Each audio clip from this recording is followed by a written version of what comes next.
One of my favorite fish to catch in the middle of summer is the smallmouth bass. What a lot of people don't realize is that smallmouth bass are a very versatile fish.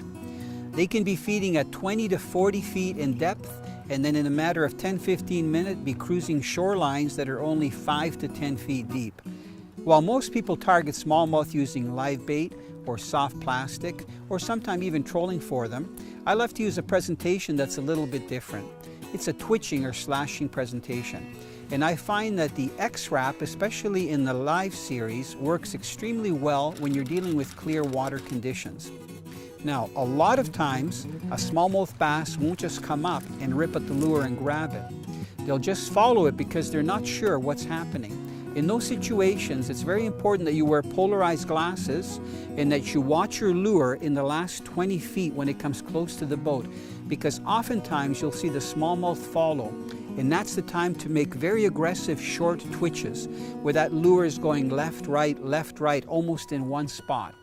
The one nice thing about the X-Wrap is that it has a little bit of tinsel and feathering. It's called hackle on the treble hook at the back of the fish.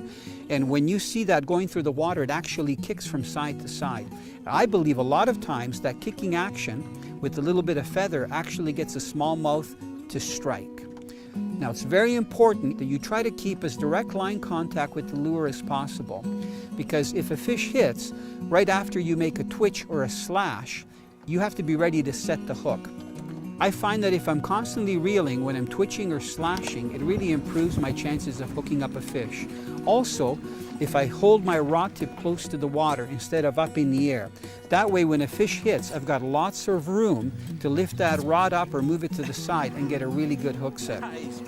Twitching and slashing works especially well if you have clear water. I've had bass come up from as deep as 30 feet off of structure to hit a twitch bait, and I've also caught them in 2 feet of water when I've just made a long cast to shore, planning on retrieving it back to the boat. The one thing that I have to stress is to be ready for a fish at any time. And I tell people, you know what? They'll probably hit when you least expect it. So expect it, and you'll land a nice bass.